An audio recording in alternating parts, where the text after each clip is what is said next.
Ce soir, reprise des travaux à la Chambre des communes. La colère de l'opposition contre le rapport de David Johnston ne dérougit pas. On en débat avec notre panel de députés. 6 jours d'élections provinciales en Alberta. On dresse le bilan de cette campagne électorale haute en couleurs avec Frédéric Boily.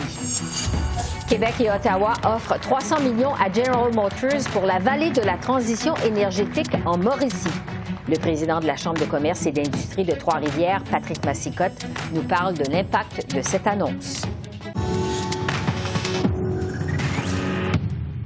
Bonsoir, Mesdames, Messieurs. Alors que le Parlement entreprend son dernier droit avant la pause estivale, c'est toujours le sujet de l'ingérence étrangère qui domine les travaux aux communes.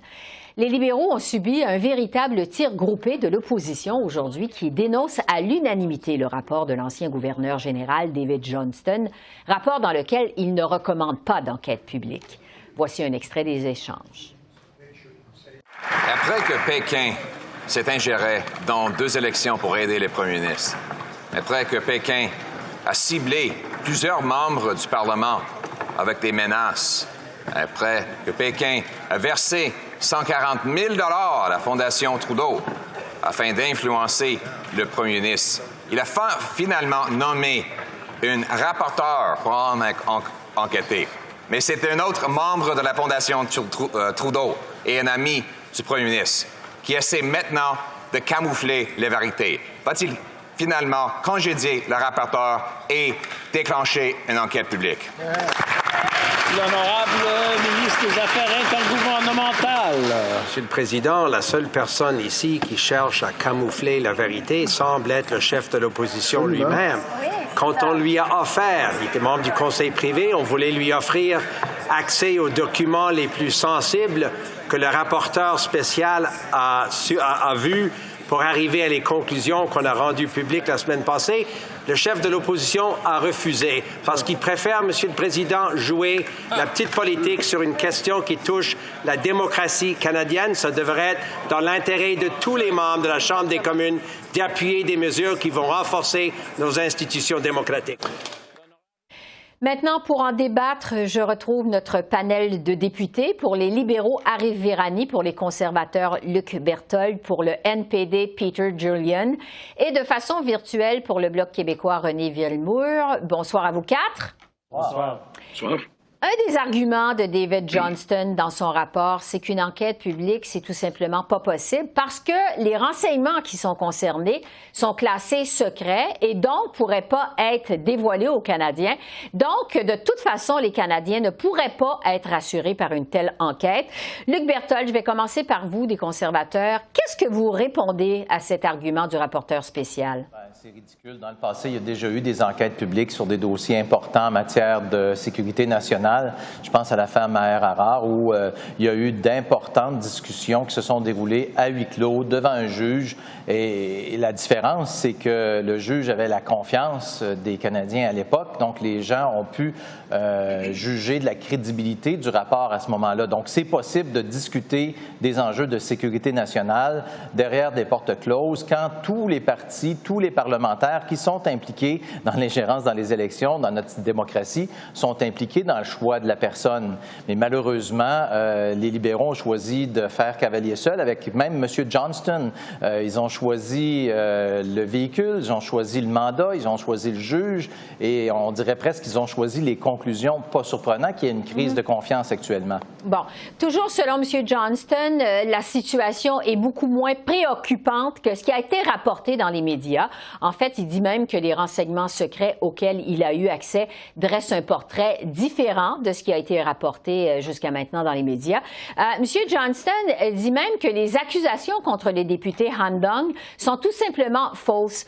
René Villemur, au Bloc québécois, est-ce qu'au fond, cette histoire d'ingérence étrangère a été rapportée, a pris une importance exagérée? Je ne dirais pas qu'elle a pris une importance exagérée, mais elle a pris une importance. Le problème, c'est que depuis le début, on n'a pas confiance dans le processus ou dans le messager. Alors, quand il n'y a pas confiance, il y a un doute, et quand on doute, on se méfie. Alors, M. Johnson nous dit, écoutez, j'ai regardé, j'ai vu, croyez-moi, et on n'est pas prêt à lui donner l'absolution là-dessus parce que, jusqu'à maintenant, il y a eu de la dissimulation, de la fuite et des faux fuyants. Donc, je ne crois pas qu'on soit dans une exagération, mais on est dans un processus où l'inaction du gouvernement face à des craintes légitimes fait enfler plus que ça ne le devrait cette histoire-là. On aurait dû la régler autrement. M. Johnson n'est pas indépendant. Il est le seul à croire qu'il est indépendant. Pour moi, ça cause problème. Bon. Peter Jolyon, au NPD, vous continuez, on le sait, à demander une enquête publique. Mais là, demain, vous allez déposer au NPD une motion qui demande le départ de David Johnston. Pourquoi, au juste? Mais là, la motion du NPD demain, dans notre journée d'opposition, demande trois choses. D'abord, qu'on fasse une enquête publique au plus sacrant. Deuxièmement, bien sûr, qu'on exprime un manque de confiance dans M. Johnston, étant donné le fait qu'il n'a pas vraiment écouté les gens, y compris les parlementaires qui ont voté oui à la fin de mars pour la motion du NPD qui exigeait une enquête publique. Et troisièmement, on demande au comité des procédures et affaires de la Chambre de commencer le processus de trouver des recommandations pour qui devrait mener l'enquête publique et quel devrait être le mandat de ces personnes-là. Alors, c'est trois choses que l'NPD propose demain. On va voir si on va avoir le même impact qu'avec la motion originale du NPD, mais tout le monde, sauf les libéraux, tous les députés indépendants et tous les autres partis ont voté oui pour la dernière motion à la fin du mars du NPD. Je présume que demain, on va avoir le même niveau d'appui. Arif Virani, des libéraux, vous venez d'entendre vos collègues sur la nécessité d'une enquête publique. Qu'est-ce que vous pensez d'abord de cette demande du NPD de départ de David Johnston? Je crois que c'est pas correct de vraiment critiquer un homme qui a dédié toute sa vie pour le public, pour l'intérêt public ici au Canada, un homme qui était un professeur de droit, un universitaire, un ancien gouverneur général, une personne qui était nominée par le Parti conservateur et qui était tout le temps observé comme un homme de forte qualité par même M. Stephen Harper, l'ancien premier ministre, et maintenant de le voir si critiqué, si attaqué d'une façon partisane, c'est, à mon avis, à moi, c'est pas juste du tout. Concernant tout ce qu'on a entendu de tous les trois partis qu'on vient d'entendre ici sur cette émission, c'est effectivement c'est basé sur la spéculation et ce qu'on trouve vraiment décevant. Sur des révélations. Si je peux compléter, mes amis, c'est décevant parce que on a une situation où on peut avoir accès aux dossiers, aux documents confidentiels d'une façon, avec un brefage confidentiel. Et si on présente comme une chef d'une partie, il faut prendre cette opportunité pour vérifier pour vous-même et pour vos partisans et pour vos membres de votre parti qui sont qu'est-ce qui est vrai et qu'est-ce qui est faux. Deuxième chose, c'est que il faut aussi reconnaître que le Parti libéral a déjà pris l'ingérence étrangère très au sérieux depuis 2015, lorsqu'on a fait une campagne électorale pour créer une chose comme NCCOP, on a déjà créé. Il y a des réactions, Luc Berthold. Non, effectivement, c'est trop, c'est beaucoup trop, là. Écoutez, il n'y a pas eu d'expulsion, il n'y a pas rien eu, là. Le gouvernement libéral dit qu'il prend ça au sérieux, mais M. Johnston, il ne cesse de référer au Parti conservateur la confiance, mais M. Trudeau a pris bien le soin de choisir une personne qui avait des liens et des attachements très profonds avec la Chine. On l'a vu dans les journaux en fin de semaine. Ses filles ont étudié dans des universités en Chine. Il a été le fondateur d'un institut Confucius à l'université de Waterloo.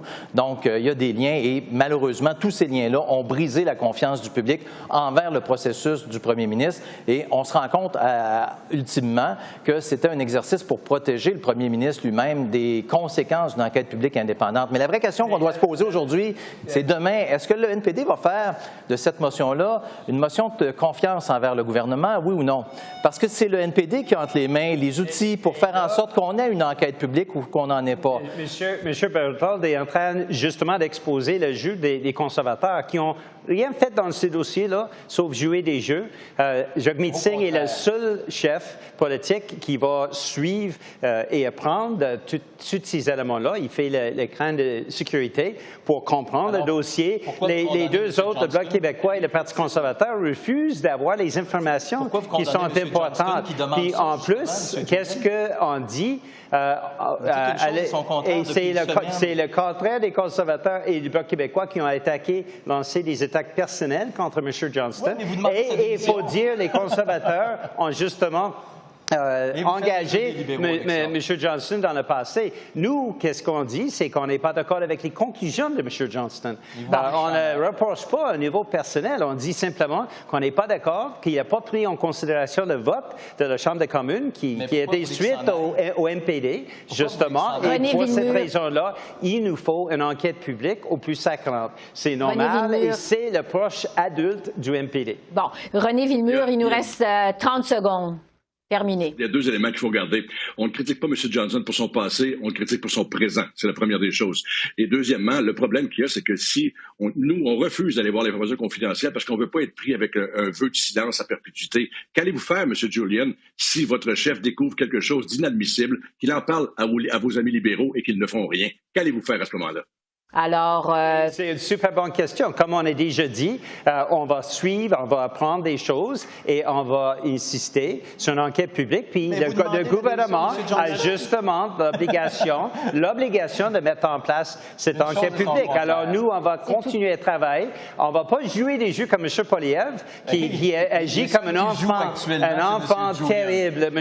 Poilievre est vraiment embarrassant. C'est tout le temps qu'on a. Madame Bégin, juste pour inclure, si on veut vraiment vérifier si les conclusions de M. Johnson sont correctes, il faut avoir un brefage. Merci à vous quatre. Merci. On aura certainement l'occasion de s'en reparler. C'est tout le temps qu'on a. Merci, bonne soirée. Bonne soirée. Merci. Au revoir. Au revoir.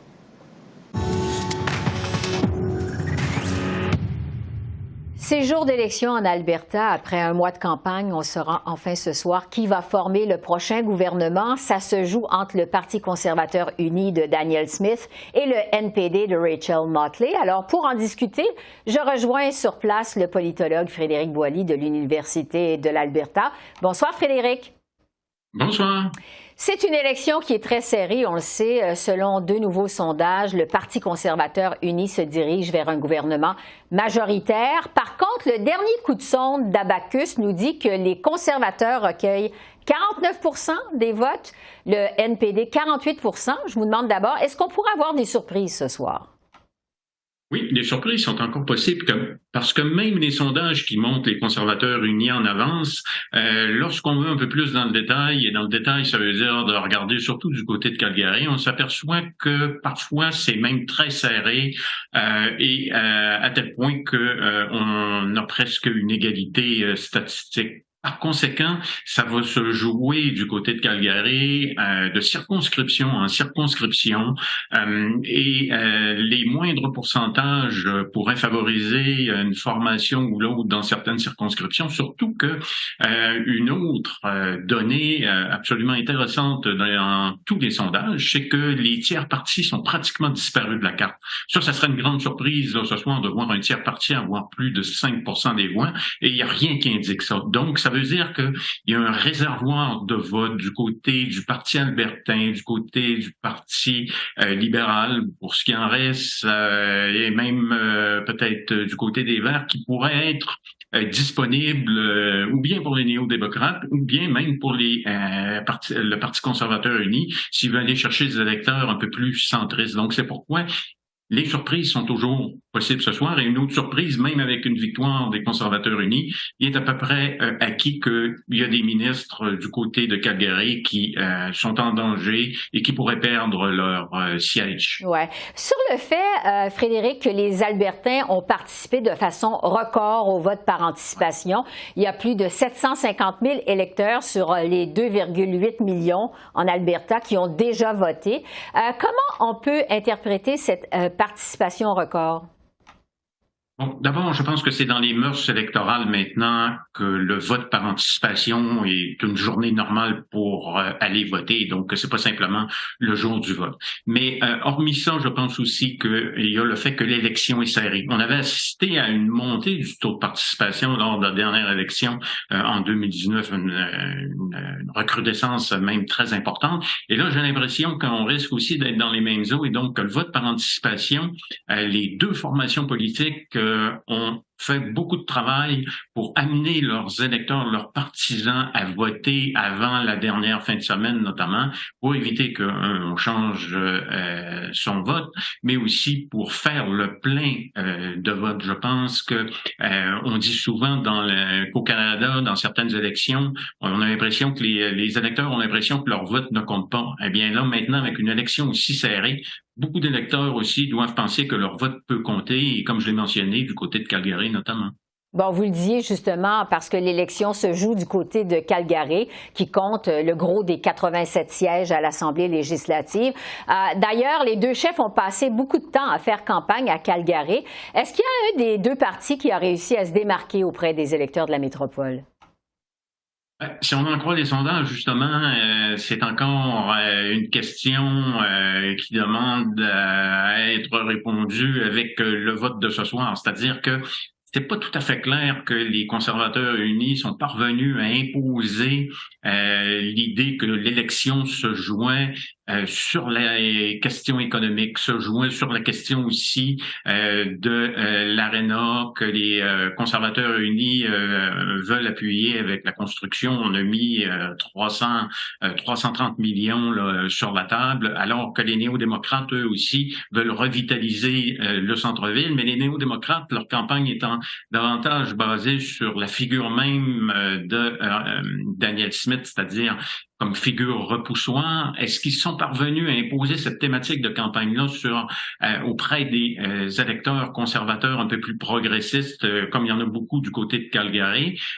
Si on en croit les sondages, comme je l'ai mentionné, on est encore à se demander s'il y a vraiment une thématique de campagne qui a pu s'imposer.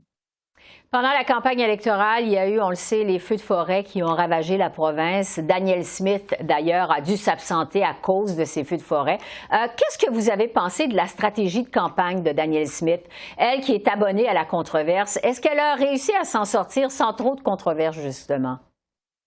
Oui, elle a fait en sorte, lors de la campagne électorale, de se désabonner justement aux controverses, c'est-à-dire de faire une campagne très disciplinée. Dans la dernière fin de semaine, d'ailleurs, de campagne, cette fin de semaine, semble-t-il qu'elle a été très en retrait, pas trop d'apparitions publiques, justement pour éviter probablement des déclarations peut-être controversées ou d'anciennes affaires. Évidemment, du côté des néo-démocrates, on lui a reproché toutes ces déclarations passées, mais d'une certaine façon, Danielle Smith est parvenue à gérer relativement bien ça, puis on l'a vu lors du débat. Rachel Notley n'a pas été en mesure là, de vraiment mettre à mal Danielle Smith, alors même que le jour du débat, il y avait un rapport de la commissaire à l'éthique qui était plutôt dévastateur pour Danielle Smith, mais il semble que ça ne l'ait pas trop écorché. Oui, parce que justement, sur la campagne de Rachel Notley, sans surprise, le NPD a passé la campagne à remettre en question la capacité de Danielle Smith à diriger l'Alberta. Est-ce que vous diriez que ça a été une stratégie payante pour le NPD? Oui, la question se pose effectivement. Je pense que ça a été payant, mais jusqu'à un certain point. Puis évidemment, on va mieux le savoir ce soir. Mais ça a été payant au moins pour ramener certains conservateurs qui n'aiment pas Danielle Smith. Et ça, on l'a très bien vu lors de la course à la direction et par la suite que certains conservateurs n'aiment pas le style de leadership de Danielle Smith et les propositions surtout qu'elle met sur la table. De l'autre côté, c'est à moitié payant, à mon avis, parce que ça a peut-être fait en sorte que les néo-démocrates n'ont peut-être pas proposé tout à fait leur programme de gouvernement comme ils l'auraient voulu. Ils ont beaucoup insisté sur la santé, effectivement, mais d'un autre côté, ça a fait en sorte que, en mettant l'accent sur la figure même de Danielle Smith, le bilan des conservateurs unis au gouvernement, donc de 2019 à aujourd'hui, a comme passé un peu sous le radar, et les conservateurs unis, eux, avec Danielle Smith, ont mis beaucoup de l'avant le bilan néo-démocrate de 2015 à 2019. C'est un peu paradoxal parce que ça aurait dû être, on aurait dû avoir davantage de discussions autour du bilan des conservateurs unis puisqu'ils sont au gouvernement. Mais le fait que Jason Kenney n'est plus là, ça a comme créé cette étrange dynamique. Alors, on va voir ce que ça va donner ce soir. Frédéric Boilly, politologue à l'Université de l'Alberta. Merci beaucoup. Merci. C'est moi qui vous remercie. Au revoir. Au revoir.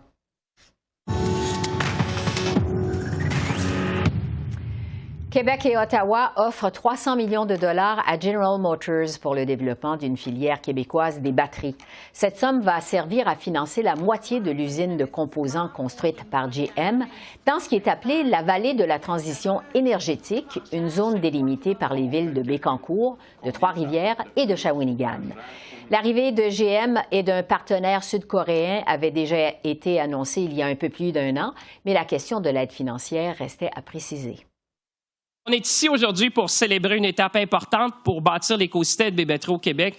Et je dirais l'avenir, évidemment, l'avenir de l'électrification des transports. On en parle beaucoup, mais aujourd'hui, on voit ça se concrétiser. Ce que je veux expliquer, là, c'est que le gouvernement du Québec fait un prêt à des grandes entreprises de 152 millions, puis il y a une partie qui sera pardonnable, 134 millions, si et seulement si les emplois sont créés puis maintenus pendant 10 ans.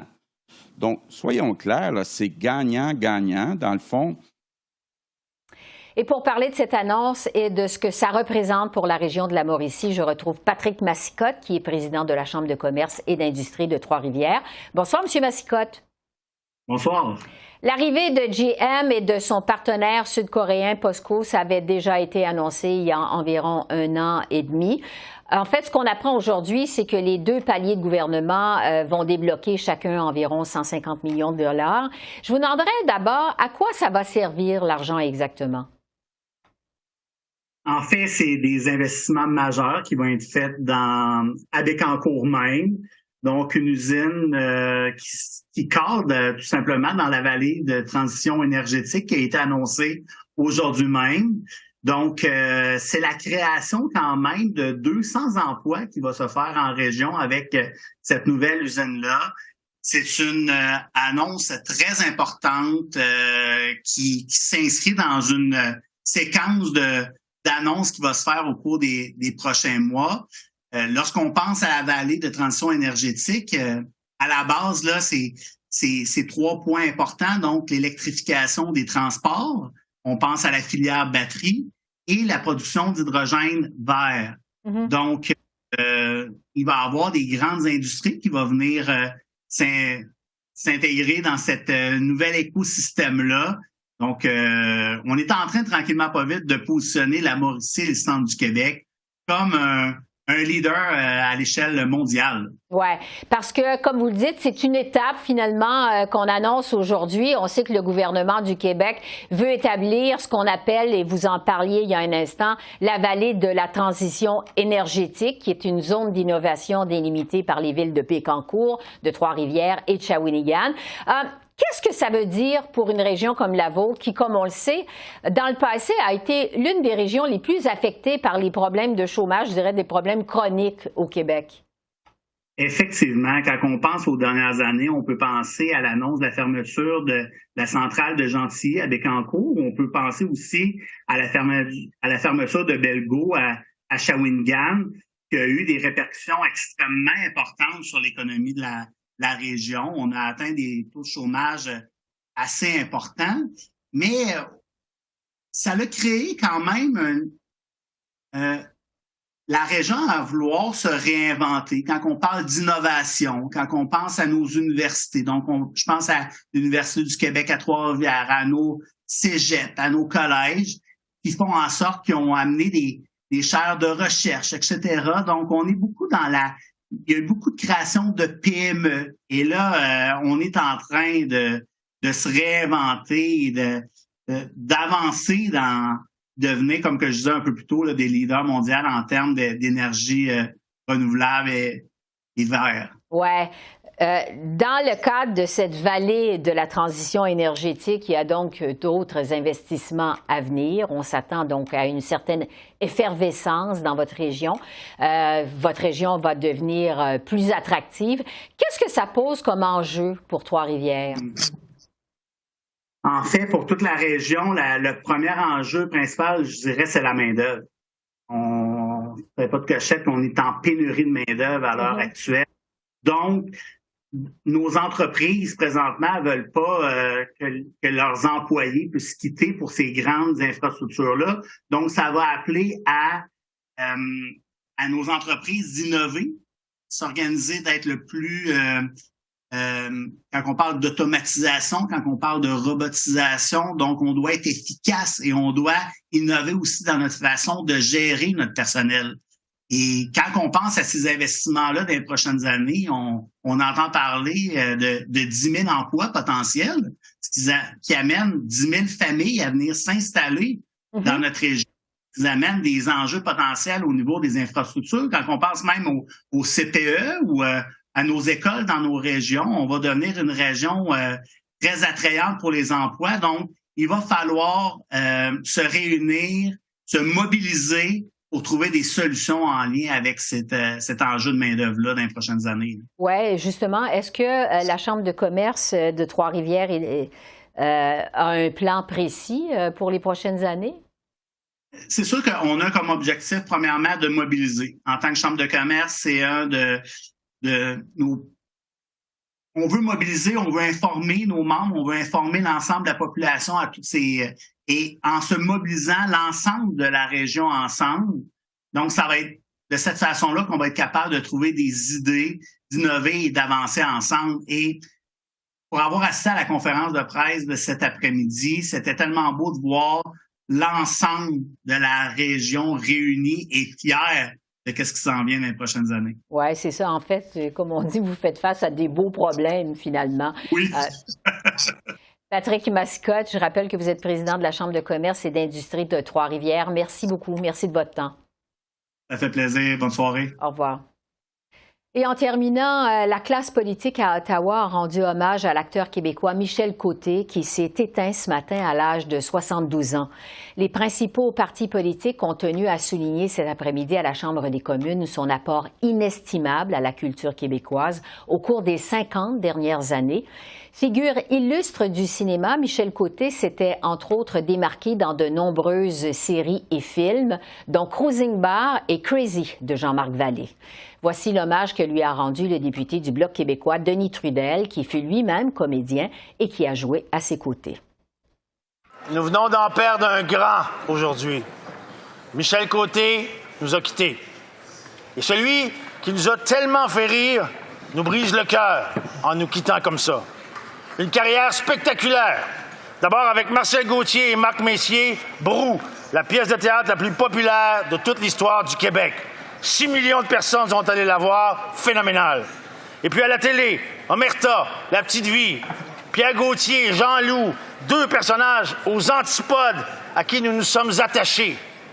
Et au cinéma, Cruising Bar, Liste Noire, Le Dernier Tunnel, Crazy, dans lequel j'ai eu l'honneur et le privilège de jouer à ses côtés. De Père en flic, on en a nommé quelques-uns. Un monument qui a marqué des générations de Québécois et qui continuera à nous marquer encore longtemps.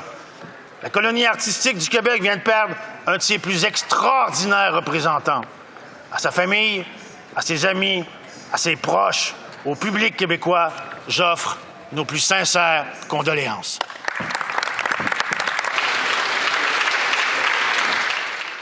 Alors voilà, c'est comme ça qu'on a vu l'essentiel de l'actualité de ce lundi 29 mai sur la colline parlementaire à Ottawa. Esther Bégin qui vous remercie d'être à l'antenne de CEPAC, la chaîne d'affaires publiques par câble. Je vous souhaite une excellente fin de soirée et je vous dis à demain. Au revoir.